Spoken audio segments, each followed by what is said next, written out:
Okay, it's week 4, and I don't know if there is actually 8 weeks in the regular season, but I'm just assuming there is, and that means we're halfway done with the regular season, and I don't know if my odds for playoffs are looking that good, but that's not the point. We're against Super Scorbunny this week, who has a very scary draft, and right off the bat, I would like to say, they told me after this battle that they did not know I had trades, which is super unfortunate. I made the trades almost 2 weeks ago, and so I believe that it was just Google Drive cache, browser cache type thing that didn't update my team, and that's super unfortunate and doesn't feel amazing. But anyways, that's just a prologue to the battle. I'm running my Focus Ash Cleavor, my lead set, and it looks pretty good here, I think. I was planning to just kind of sack it to get Stealth Rocks. That was my first thought. And if it was a Cryogonal lead, I was going to Close Combat always. Because in case there was Terra Steel or something, Close Combat would still get that KO. But I did want to lead with the Focus Ash lead, it just felt safe. I don't even know if it's the best possible lead that I could have gone with. But I brought the Focus Ash lead for that specifically. He is going to lead the Quick Quavel. Also, I went a little bit overboard on the edits this week, and I'm sorry about that, but this is the Final Gambit Shedinja channel. You never know what you're going to get, and honestly, we have budget this week. Y'all are going to see with the team preview at the end. I go for Close Combat, because I just want damage on this Quick Quavel. I'm deathly afraid of getting swept by Moxie Quick Quavel. That thing is terrifying. So I don't end up getting my rocks up. And honestly, I think switching to Gudra or Florges would have been a much better play. I have Rocky Helmet on Florges. I think that just makes so much sense because he just gets to bring in the Thunderous and get a free KO on me. But he does go for the Volt Switch, which lets me get a free matchup on him. So I'm going to go to my bulky, this is my Fizdef Florges, and I'm going to find out very quickly that that's a Choice Band motherfucking Iron Boulder, because that did so much damage. So I throw off a Moonblast. I should have Synthesized on this turn just to kind of scout out what his set was. But now I'm basically oh fuck, what do I do? I switch to my Gudra, which still takes, honestly, pretty good damage from that. But I do reveal that I'm Gooey, and Gooey looks really good in this matchup. Gooey looks really good because of the Quick Quavel and the Iron Boulder. Both of those are Pokemon that have potential to kind of fuck me up if I'm not careful. And so even if I'm sacking Gudra, Gooey, it gives me an opportunity to kind of revenge if I'm sacking it. So I switch in on the Rock move, and then I go for Shelter, which seemed like a good play because I kind of thought Quick Quavel would come in here or something. But now the Thunderous is in front of me, and I'm afraid of Focus Blast, which I don't even believe he was carrying Focus Blast. But I was afraid of it. It did have a chance to kill if he was Specs or something. So instead, my Florges just dies, which is super sad because I was really excited for Florges in my draft this week. But it's okay because he Volt Switches again to KO me, which means I get to bring out my own matchup on this Iron Boulder again. And I go to Altaria, which might look a little bit weird, but I was planning to double switch because, and you can see he must have been able to tell I was kind of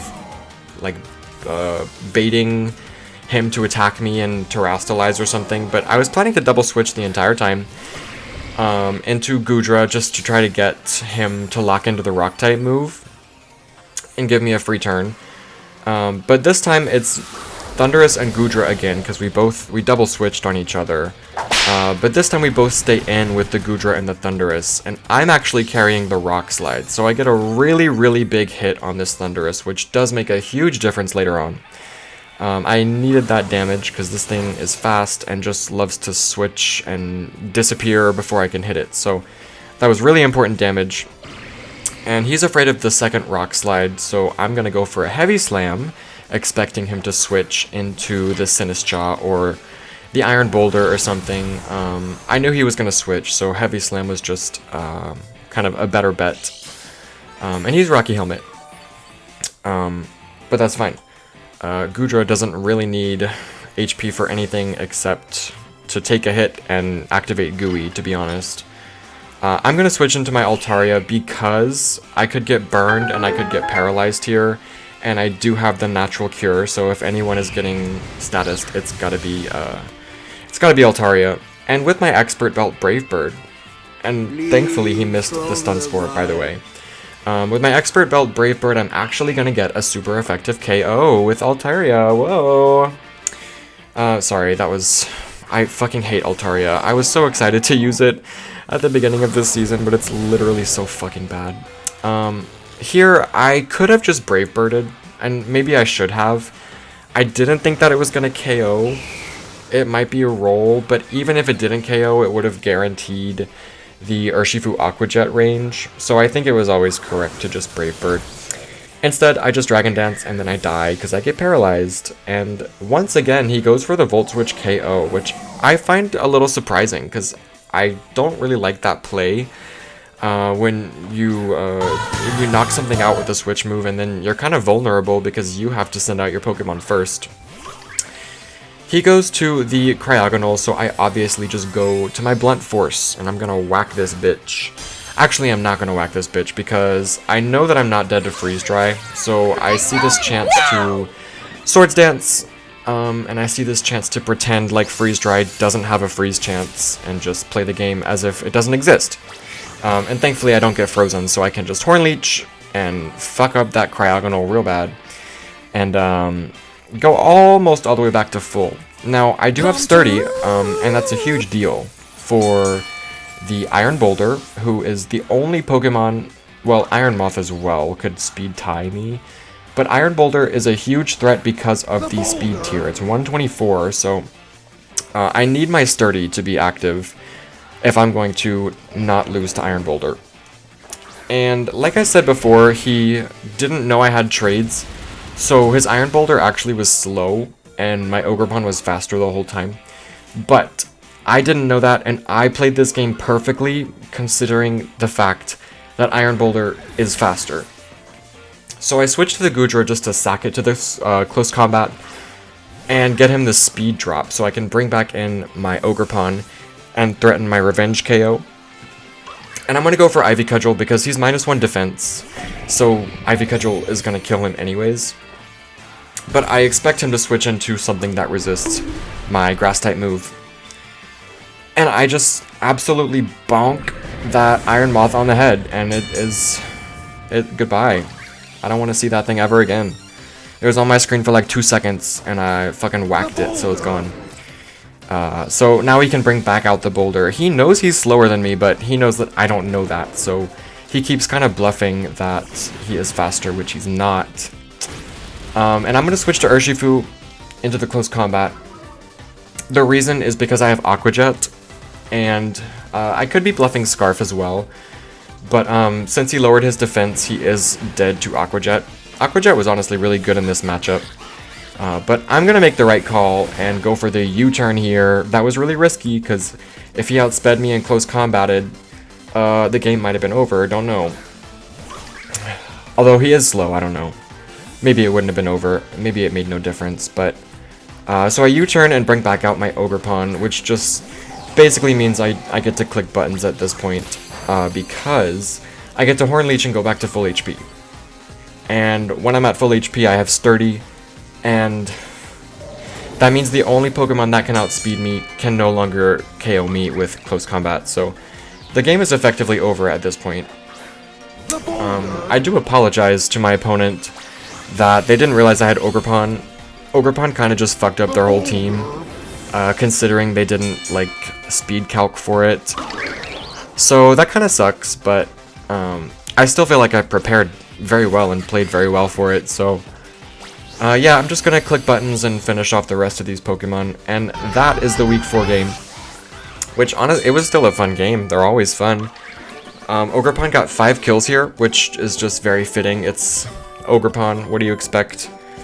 So we're 2-2 in the season right now, which, you know, that's good enough.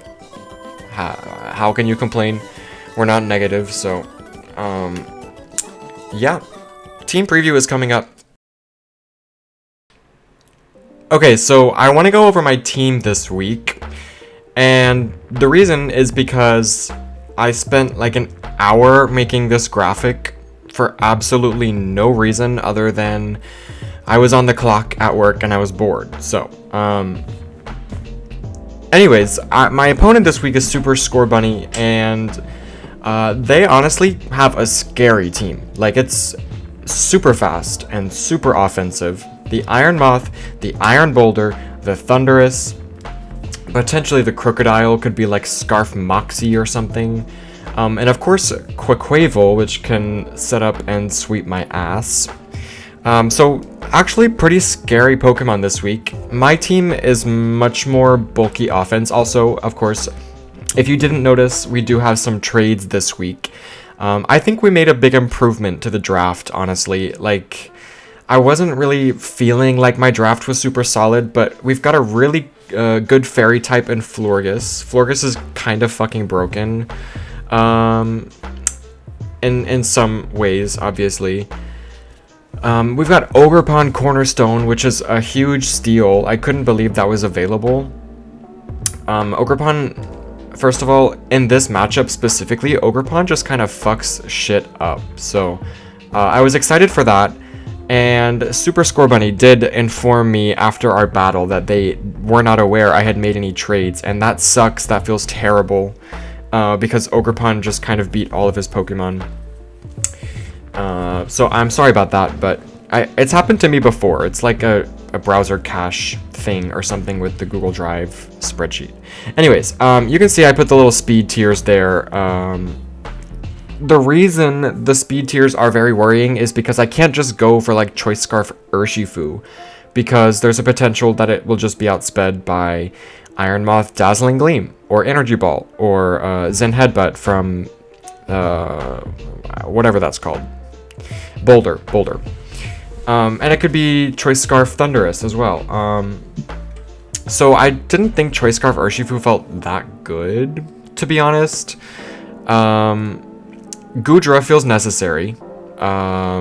It's a check to Cryogonal and Sinistcha, and even a little bit to Moth, but mostly if Clefable came in this game and I didn't have Goodra, then it's really, really difficult for me to break Clefable, especially if it's unaware, because I can't just set up on it.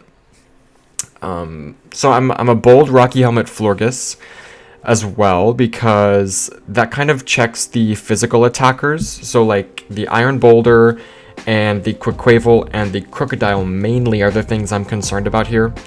And Florges does a pretty good job of checking those. The Rocky Helmet is just some extra chip if I have the chance. And I've got potential to Calm Mind set up, you know, possibly. And Psychic Noise is just coverage from Moth.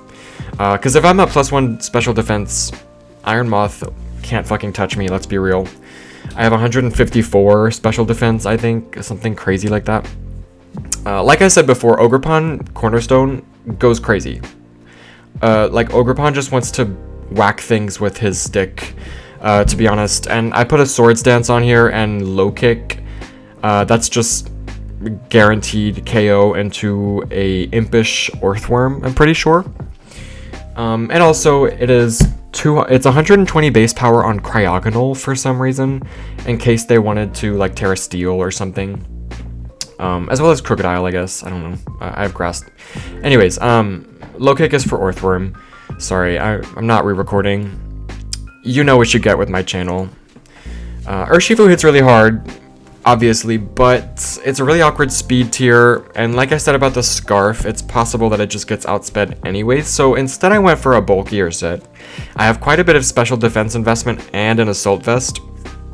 The point of that was kind of to catch him off guard. If Urshifu is out and he gets a free switch into Thunderous or Iron Moth or Cryogonal with Freeze Dry or something, then my Assault Vest will let me take a hit and then, you know, fire back a really strong Surging Strikes or whatever the fuck. That was my idea anyways, and I didn't think the speed was going to be that useful. Araquanid was a consideration. It checks Quaquaval, it checks Moth, and Crocodile as well, but I felt like Florges was a little bit better in the defensive area, the fairy typing is just really solid, and Stab Moonblast is really solid into this draft.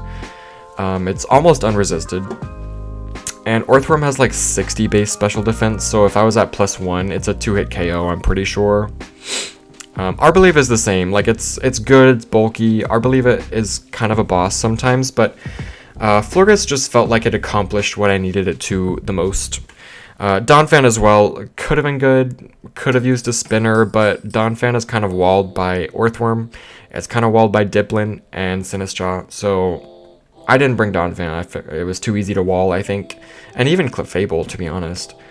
So anyways, this is my team. I didn't actually go over it all with my words, but you can see it on the screen, and I just kind of read my notes about the thought process, so yeah, that's all for this week, and I'll be back with week 5, obviously. See you then.